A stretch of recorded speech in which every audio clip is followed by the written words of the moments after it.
Pernahkah kau terbangun, bukan dari tidur tapi dari kesadaran palsu yang selama ini kau yakini sebagai nyata? Saat cahaya tak lagi menjanjikan kebenaran, dan bayangan pun mulai bicara dengan bahasa yang tak kau mengerti. Kau duduk di antara serpihan percakapan yang tak selesai. Wajah-wajah yang dulu akrab kini seperti cermin yang pecah, memantulkan serpih dirimu sendiri yang selama ini tak kau lihat. Kepercayaan, kata yang dulu sederhana, kini terasa asing, seperti nama seseorang yang pernah kau kenal namun tak bisa kau ingat lagi nadanya.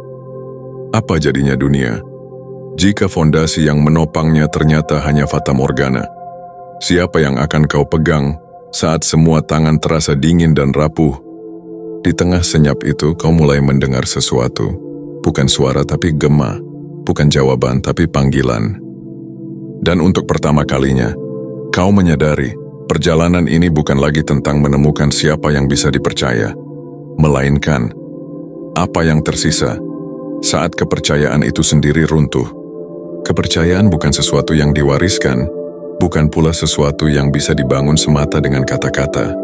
Ia tumbuh atau terkikis secara perlahan, tanpa bunyi, seperti air yang diam-diam menggerus batu hingga akhirnya kosong di dalam, meski tampak utuh di luar. Kau mulai sadar bahwa bukan kebohongan yang paling melukai, melainkan kesadaran bahwa kebenaran pun bisa dibentuk, dijual, diperdagangkan, dibungkus dalam kesalehan yang dipaksakan, dalam kasih yang menuntut balasan. Dan kau pun berdiri di tepi jurang antara idealisme dan kenyataan, di hadapan dunia yang tak lagi hitam putih, tapi kabur, abu-abu, dan berubah-ubah tergantung siapa yang menceritakan. Di titik ini, bukan lagi tentang siapa yang kau percaya, tapi apakah kepercayaan itu sendiri masih layak diberi tempat di tengah keraguan yang tumbuh seperti akar dalam tanah yang retak. Lalu muncul pertanyaan yang lebih sunyi, lebih tajam. Jika segalanya bisa dipalsukan, apakah masih ada yang benar-benar tulus di dalam dirimu sendiri? Di titik hening itu, kau tak lagi mencari jawaban di luar dirimu. Kau mulai meraba luka-luka yang lama kau sembunyikan, bukan untuk disembuhkan, tapi untuk diakui keberadaannya. Karena kepercayaan yang hancur, seringkali bukan disebabkan oleh orang lain, melainkan oleh dirimu sendiri, yang memaksa dunia agar sesuai dengan harapanmu. Kau ingin yang murni, namun diam-diam bernegosiasi dengan kepalsuan. Kau ingin dicintai tanpa syarat, namun hanya memberi ketika kau rasa pantas. Dan ketika dunia tak memenuhi standar yang kau ciptakan, kau pun menyebutnya tidak bisa dipercaya. Tapi siapa yang menanam benih harapan semu itu? Siapa yang menginginkan kejelasan di tengah kabut dan marah saat kabut tak memberi arah? Di hadapan cermin batinmu sendiri kau mulai sadar, kebenaran yang tak pernah goyah tak akan ditemukan di luar sana. Ia bersembunyi di balik keheningan yang tak pernah kau izinkan bicara. Keheningan bukan kekosongan. Ia adalah ruang suci, di mana yang palsu perlahan gugur, dan yang tersisa adalah apa adanya. Di sanalah, untuk pertama kalinya, kau bertemu dengan dirimu sendiri. Bukan versi yang ditampilkan di hadapan dunia, bukan sosok yang dibentuk oleh kebutuhan untuk diterima, melainkan dirimu, yang telanjang dari harapan, dan bebas dari peran. Ternyata, yang paling sulit dipercaya selama ini bukan orang lain, tapi dirimu sendiri. Karena kau pandai sekali berpura-pura kuat saat lemah, tersenyum saat hati retak, berpura-pura tahu arah, padahal kau bahkan tak yakin pada langkahmu sendiri. Dan ketika kepercayaan itu hancur, kau merasa dunia mengkhianatimu. Padahal yang retak adalah lapisan-lapisan perlindungan yang selama ini kau bangun dari rasa takut. Takut dilihat terlalu dalam, takut ditinggal jika terlihat rapuh, takut tak menjadi seperti yang diharapkan. Tapi justru dari retakan itulah, seberkas cahaya mulai masuk. Bukan cahaya yang memaparkan, melainkan yang menyentuh, perlahan, hangat, jujur. Dan untuk pertama kalinya, kau tidak lari, kau diam, dan membiarkan cahaya itu tinggal. Kepercayaan sejati ternyata bukan tentang memastikan orang lain tak mengecewakanmu, tapi tentang sanggup bertahan meski kecewa itu datang, berulang. Karena dalam batin yang terus tumbuh, kau mulai belajar bahwa hidup bukan tentang menghindari luka, tapi menumbuhkan makna dari dalam luka itu sendiri. Malam-malam yang dulu kau kutuki, karena tak ada satupun cahaya yang tersisa, kini kau pahami, sebagai waktu di mana langit membuka rahasia terdalamnya.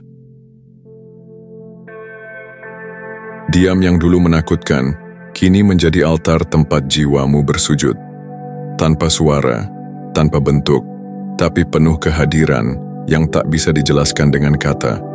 Lalu pada suatu saat yang tak bisa ditandai waktu, kau mulai merasakan sesuatu, bukan penglihatan, bukan suara, tapi semacam kesadaran hening. Ada yang tetap di antara semua yang goyah. Bukan sosok, bukan tokoh suci, bukan ajaran yang kau hafal sejak kecil, melainkan sesuatu yang lebih dalam dari semua nama, lebih luas dari semua konsep, yang hanya bisa dikenal dalam diam. Dan saat itu kau paham, percaya bukan lagi urusan benar atau salah. Ia adalah penyerahan, kehendak untuk diam di dalam ketidaktahuan, namun tetap melangkah dengan hati yang terbuka, meski tak ada jaminan. Pada malam itu, kau bermimpi, atau mungkin malam itu yang bermimpi lewat dirimu. Kau berdiri di tengah padang tak bernama, langit tanpa bintang, bumi tanpa arah.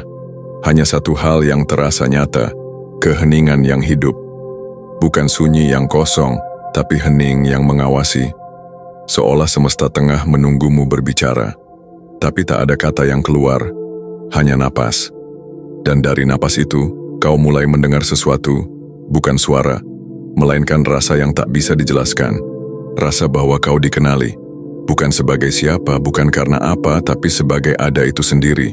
Kau tak lagi dituntut menjelaskan dirimu, tak diminta untuk menjadi utuh, bahkan tak diharuskan mengerti apa yang sedang terjadi.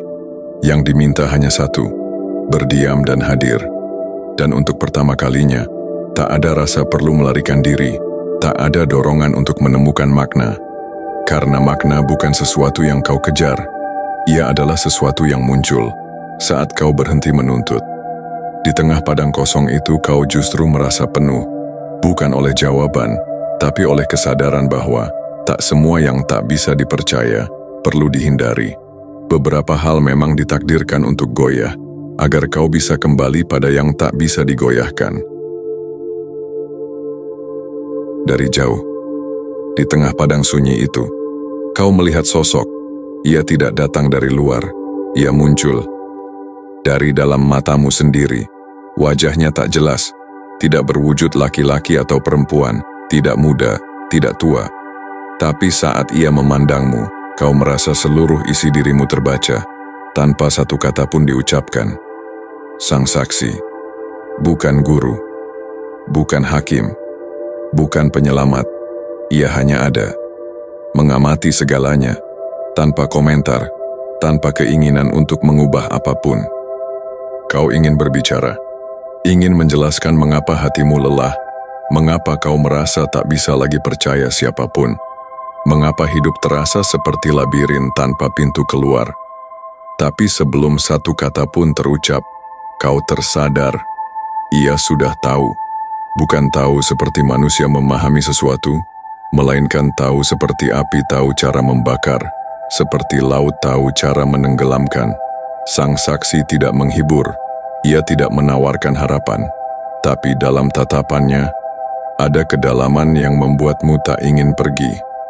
Karena untuk pertama kalinya, kau merasa tidak diukur, tidak dibandingkan, tidak diuji.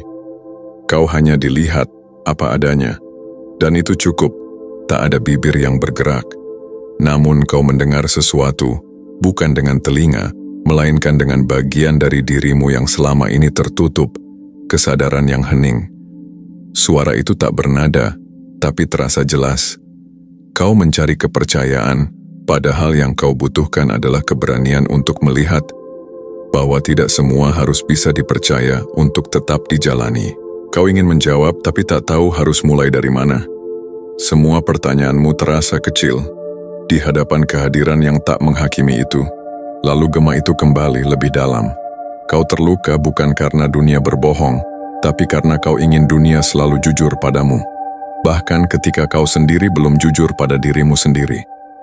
Kau diam, dan dalam diam itu kau melihat pantulan dirimu, bukan di cermin melainkan di mata sang saksi. Bukan wajah yang biasa kau tunjukkan ke dunia, tapi wajahmu yang tanpa peran, tanpa pertahanan, tanpa label. Dan saat kau melihatnya, kau tidak menangis, tidak juga tersenyum. Kau hanya merasa pulang. Pulang ke tempat yang tak bisa dijelaskan, tapi selalu ada di dalammu. Yang bisa kau percaya, kata gema itu, bukan aku, bukan dunia, bukan siapapun, tapi kesadaranmu sendiri, yang selama ini mengamati, saat kau terjatuh, tertawa, mengeluh, dan berharap. Dan kesadaran itu adalah aku. Jika kau ingin menemukan apa yang tak bisa runtuh, kata sang saksi, maka bersedialah kehilangan segala yang bisa runtuh. Seketika itu juga, sesuatu di dalammu mulai lepas. Bukan dengan paksa, bukan karena diminta, melainkan karena kau tahu, kau tak bisa membawa apapun melewati ambang ini. Bukan nama, bukan luka, bukan harapan akan akhir cerita. Kau hanya bisa masuk dengan ketiadaan, dan saat bagian-bagian dirimu yang lama mulai luruh, topeng keberanian, kerangkeng trauma, ambisi tersembunyi, kebutuhan untuk dimengerti, kau tak merasa hampa. Justru sebaliknya, kau mulai merasakan ruang. Ruang yang selama ini dipenuhi oleh segala bentuk kepalsuan batin, kini kosong, tapi tidak dingin. Kosong, tapi tidak mati. Kau mulai mengerti bahwa kepercayaan sejati tak dibangun dari logika, bukan pula dari pengalaman semata. Ia lahir ketika kau sudah tidak lagi berusaha mengontrol apapun. Yang sejati tidak butuh dibuktikan, kata suara itu lagi, ia hanya butuh dihadiri. Dan dalam ruang kosong itu, kau tak lagi mencari sesuatu untuk dipegang. Kau menjadi yang memegang, tanpa perlu menggenggam. Dan pada akhirnya, yang kembali padamu bukan jawaban, bukan kejelasan, bukan orang-orang yang sempat hilang, bukan juga keajaiban yang sering kau bayangkan diam-diam dalam doamu. Yang kembali adalah dirimu sendiri. Bukan dirimu yang dulu yang terburu-buru mencari tempat berpijak, tapi dirimu yang diam, yang hadir tanpa perlu alasan. Kau tak lagi ingin membuktikan apapun. Kau tak lagi memaksa dunia untuk adil, karena kau tahu ketidakadilan pun bisa mengantar pada kebijaksanaan jika dihayati tanpa dendam. Kepercayaan akhirnya bukan soal siapa yang layak menerimanya, tapi tentang keberanian untuk hidup terbuka meski dunia tidak selalu memberi pelukan. Dan dalam diam yang sunyi itu, kau paham, yang tak bisa dipercaya bukan ancaman. Ia adalah undangan untuk kembali ke dalam, ke sumber. Jika hari ini kamu merasa kehilangan arah, kehilangan orang, kehilangan makna, ingatlah, kadang kehilangan bukan akhir dari perjalanan, tapi permulaan dari pulang yang sesungguhnya. Pulang bukan ke tempat, bukan ke seseorang, tapi ke dalam ruang sunyi di hatimu. Tempat di mana segala sesuatu tak perlu dijelaskan, hanya diterima. Terima kasih telah hadir bersama kami dalam perjalanan batin ini. Jika narasi ini menyentuhmu, biarkan ia tinggal sejenak dalam diam. Tak perlu disebar, tak perlu dibagi, cukup direnungkan. Dan jika kau rasa waktunya tepat, barulah kau bagikan. Bukan untuk dilihat banyak orang, tapi untuk ditemukan oleh satu jiwa yang juga sedang mencari pulangnya sendiri.